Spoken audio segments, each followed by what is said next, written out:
मराठी शिकण्याची मुदतवाढ मिळणार आहे, किती मुदतवाढ देणार याबाबत आज निर्णय होणार आहे। तर महाराष्ट्रात मुजोरी चालणार नसल्याचं म्हणत प्रताप सरनाईक यांनी ठणकावले। मराठी सक्तीसाठी गुंडगिरी सुरू आहे, तो कोणता नियम आहे असा सवाल एमआयएम नेते इम्तियाज जलील यांनी केलाय। महाराष्ट्रातील लोकांनी मराठी शिकावी याचं समर्थन, मात्र जर 8 दिवसात फ्रेंच शिका म्हटलं तर शक्य आहे का असा सवाल उपस्थित करत त्यांनी मराठी सक्तीच्या मुद्द्यावरून टीका केली आहे। परप्रांतीयांची दादागिरी खपवून घेऊ नका, जशास तसं उत्तर द्या, राज ठाकरेंनी पदाधिकाऱ्यांना मार्गदर्शन केलंय। तर निरुपम यांच्या कारची हवा काढलेल्या मनसैनिकांना राज ठाकरेंनी त्यांचं कौतुक केलं। बच्चू कडू जो निर्णय घेतील तो आम्हाला मान्य असल्याचं कार्यकर्त्यांनी सांगितलंय आणि यामुळे आता कडू प्रहार पक्ष शिवसेनेमध्ये विलीन करण्याची अट मान्य करणार का याकडे लक्ष आहे। भोंदू राजेंद्र गडगेला आणखी 2 दिवसांची पोलीस कोठडी सुनावण्यात आलेली आहे। गडगेकडील हार्ड डिस्कमध्ये तब्बल 700 व्हिडिओ सापडलेत, तर आश्रम आणि गोडाऊनमधून 99 प्रकारचे औषध सॅम्पल जप्त करण्यात आले। ट्रम्प यांच्यावरील हल्ल्यासारखी भारतातही स्थिती असल्याचं विजय वडेट्टीवारांनी म्हटलंय। भारतही विनाशाच्या मार्गावर आहे अशी लोकभावना असल्याचं वादग्रस्त विधान त्यांनी केलं। रायगडच्या मसळ्यात राष्ट्रवादीतर्फे नगराध्यक्षपदासाठी नामनिर्देशन पत्र दाखल करण्यात आलंय। सुनील शेडगेंचा अर्ज दाखल करण्यात आलाय। 7 मे रोजी याचा निकाल लागणार आहे। चोपडा तालुक्यातील अडावद अंबाडे इथे सदस्यपदासाठी आणि सनपुले इथे सरपंच पदासाठी निवडणूक होणार आहे। यासाठी कर्मचाऱ्यांना निवडणुकीसाठी लागणाऱ्या साहित्याचं वाटप करण्यात आलंय। सोलापूर बालमाता प्रकरणात सोलापूर मनपा प्रशासन ॲक्शन मोडवर आले। यासाठी 7 पथकांची नेमणूक करण्यात आली आहे। वर्षभरातील प्रसूती झालेल्या महिलांची माहिती गोळा करून अहवाल तयार केला जाणार आहे।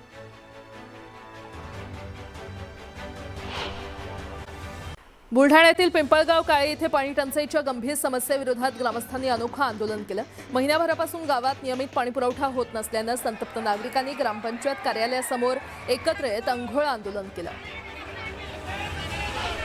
कुडाळचे आमदार निलेश राणे यांनी आमसभा घेतली। यावेळी त्यांनी मतदारसंघातील विविध कामांचा आढावा घेत अधिकाऱ्यांना काही सूचना दिल्या।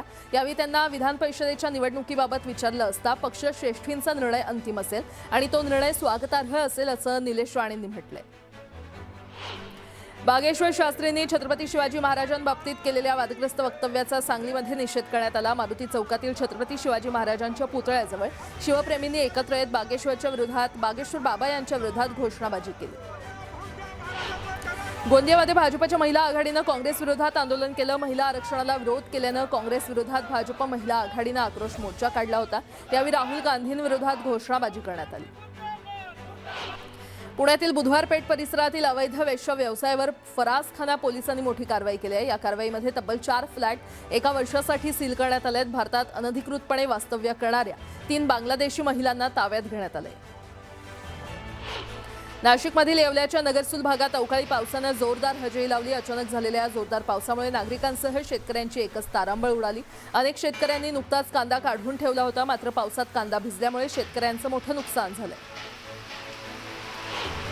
देहूनगरीमध्ये भक्तीचा महासागर उसळला। 151 वर्षांनंतर सोमवार आणि मोहिनी एकादशीच्या दुर्मिळ योगाने संत तुकाराम महाराज यांच्या पावनभूमीमध्ये भाविकांची मोठी गर्दी झाली। चंदनउटी, अभिषेक आणि भजनाच्या माध्यमातून भक्तीचा अनोखा सोहळा रंगला।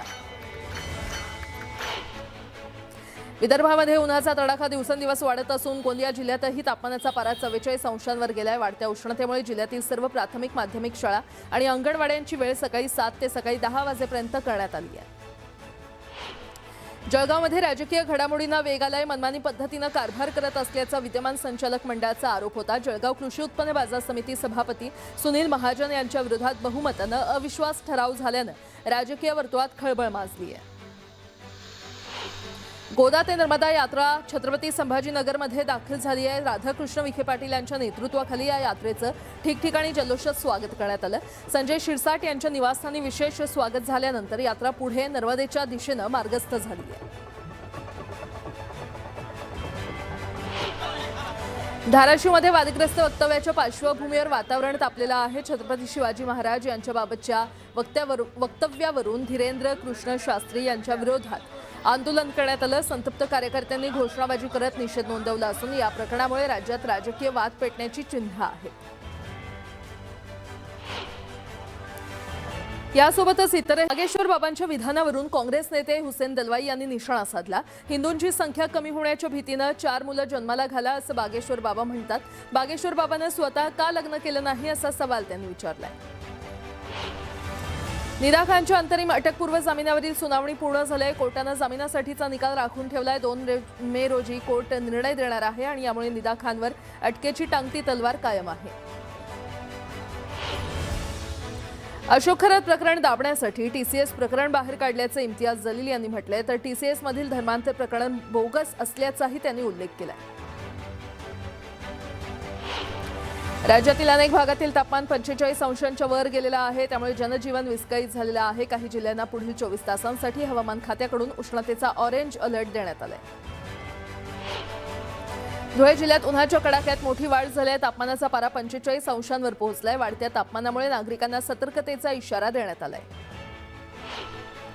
संपूर्ण राज्यात हॉट सिटी म्हणून ओळख असलेल्या जळगावमध्ये उष्णतेचा कहर वाढलाय। तापमान तब्बल 44.5 अंशांवर पोहोचल्यानं नागरिक उकाड्यानं हैराण झाले। जळगाव जिल्ह्यामध्ये वाढत्या उष्णतेमुळे आरोग्य खात्याकडून सतर्कता बाळगली जाते। जळगाव शासकीय वैद्यकीय महाविद्यालयामध्ये उष्माघातासाठी विशेष कक्ष स्थापन करण्यात आलेला आहे। उष्माघातात कक्षा 18 बेड राखीव ठेवण्यात आले। अमरावती जिल्ह्यामध्ये उष्णतेची लाट असून आता ती तीव्र झालेली आहे आणि उच्चांक तापमानाने गाठलेला आहे। 46.8 अंश सेल्सिअस तापमानाची नोंद झाली आहे। विद्यार्थ्यांना उन्हाचा फटका बसू नये यासाठी शाळांची वेळ सकाळी 7 ते 10 अशी करण्यात आली आहे। दरम्यान नागरिकांनी दुपारच्या वेळेमध्ये घराबाहेर पडताना काळजी घ्यावी असं आवाहन प्रशासनाने केलं आहे। वर्ध्यात आतापर्यंतची सर्वाधिक तापमानाची नोंद झालेली आहे। पारा 46.4 अंशांवर पोहोचला असून येत्या 2 दिवसात तापमान 47 अंशांवर जाण्याची शक्यता हवामान खात्याने वर्तवली आहे। मे महिन्यातील नवतापाचा फील आता बघायला मिळतोय। वाढलेल्या तापमानाचा फटका बालक आणि वृद्धांना बसण्याची शक्यता असल्याने काळजी घेण्याचं आवाहन आरोग्य खात्याने केलं आहे। छत्रपती संभाजीनगरच्या तापमानाने गेल्या 3 वर्षांचा रेकॉर्ड मोडलाय। 43.6 अंशांपर्यंत तापमान पोहोचलंय। येणाऱ्या काही दिवसांमध्ये तापमानामध्ये अजून वाढ होण्याचा अंदाज शास्त्रज्ञांनी व्यक्त केलेला आहे। त्यामुळे नागरिकांनी काळजी घेणे आवश्यक आहे। गरज असेल तेव्हाच घराच्या बाहेर पडावं असं आवाहन आरोग्य खात्याकडून करण्यात येत आहे। त्यासोबतच घाटी आणि मनपा रुग्णालयांमध्ये उष्माघाताचे विशेष कक्ष तयार करण्यात आलेले आहेत। चंद्रपूरमध्ये वाढत्या उष्णतेचा फटका आता पर्यावरणाला देखील बसलाय। जिल्ह्याचं तापमान 45 अंशांवर पोहोचल्यानं शहरातील ऐतिहासिक रमाळा तलावात हजारो मासोळ्यांचा मृत्यू झालाय। पाण्याची पातळी घटल्यानं आणि उष्णतेमुळे वॉटर हीटची स्थिती निर्माण झाली आहे आणि परिस्थिती नियंत्रणात आणण्यासाठी प्रशासन आणि पर्यावरण प्रेमींनी तलावात झाडांची पाने टाकण्याची मोहीम सुरू केली आहे। पाण्याचं तापमान कमी करण्याचा प्रयत्न केला जातो। मंत्री शिवेंद्रराजे भोसले यांची मोडी लिपी अभ्यासक कांचन कोठावे यांची भेट घेतली। छत्रपती राजाराम महाराजांचे 1698 सालातील सापडलेल्या मोडी लिपीतील अज्ञात पत्रात साताच्या राजघराण्याचा उल्लेख सापडला। चंद्रपुरात खासदार प्रतिभा धानोरकरांनी जिल्हा सामान्य रुग्णालयाला भेट दिली। रुग्णांना चांगल्या सुविधा देण्याचे निर्देश यावेळी त्यांनी दिले। हिंगोलीच्या सिरसम ते पेडगाव मार्गावरील पुलाजवळ मानवी सांगाडा सापडला। सांगाडा सापडल्यानं नागरिकांमध्ये भीतीचं वातावरण आहे। पोलिसांकडून अधिकचा तपास सुरू आहे। जळगाव शहरातील मानराज पार्क परिसरात भीषण अपघात झाला। भरधाव ट्रकनं दुचाकीला धडक दिली। यामध्ये एका तरुणाचा मृत्यू झालाय।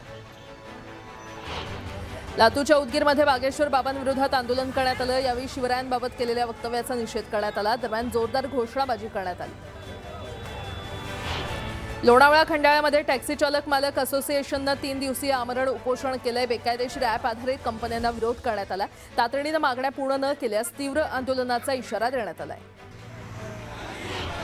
कराडमध्ये आता नाही तर कधीच नाही असं म्हणत कृषी दुकानदारांनी बेमुदत संप पुकारला। मागणी मान्य होईपर्यंत दुकान बंदच ठेवण्याचा इशारा देण्यात आला।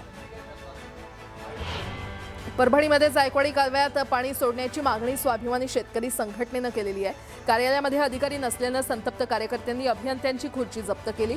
पाणी सोडेपर्यंत खुर्ची परत न करणार असल्याचा इशारा देण्यात आलाय। अहिल्यानगरमध्ये गोमातेला राष्ट्रमातेचा दर्जा देण्याची मागणी आमदार संग्राम जगताप यांनी केली। यावेळी त्यांनी गोमाता सन्मान अभियान अंतर्गत गोरक्षणासाठी 21,000 सह्यांचं तहसीलदारांना निवेदन दिलं। जळगावात गो संरक्षक संघटनेच्या वतीनं तहसील कार्यालयावर मोर्चा काढण्यात आला। गोवंश हत्याबंदी कायद्याची कडक अंमलबजावणी करण्याची मागणी यावेळी करण्यात आली। अवैध कत्तलखाने बंद करावेत आणि गोरक्षकांवरील हल्ल्यांची चौकशी करण्याची ही मागणी यावेळी करण्यात आली। लातूर शहरात गोवंश संरक्षणाचा संदेश देण्यासाठी आज विविध सामाजिक धार्मिक संघटनांच्या वतीनं भव्य दिंडी काढण्यात आली। या दिंडीच्या माध्यमातून गोवंश संवर्धनाबाबत जनजागृती करण्यात आली।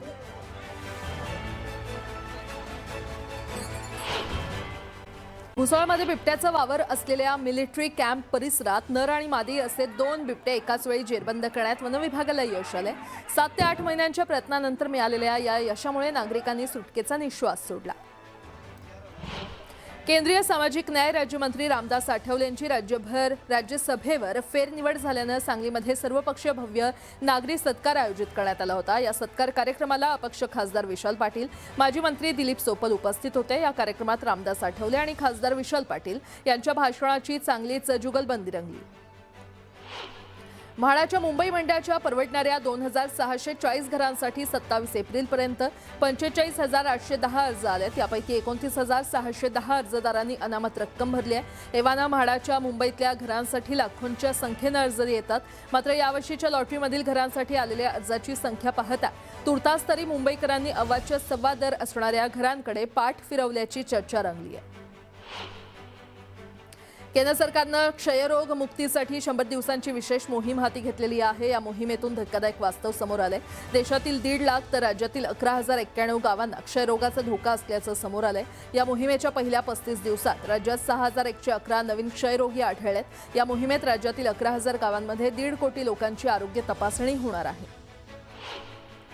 गुजरातमधील सुरत शहरात मोठी दरोड्याची घटना समोर आली आहे। स्टेट बँक ऑफ इंडियाच्या शाखेत 5 दरोडेखोरांनी बंदुकीच्या धाकावर 50 लाखांची लूट केली आहे। घटनेचा सीसीटीव्ही फुटेज समोर आल्यानंतर परिसरात एकच खळबळ माजली असून पोलिसांनी तपास सुरू केला आहे।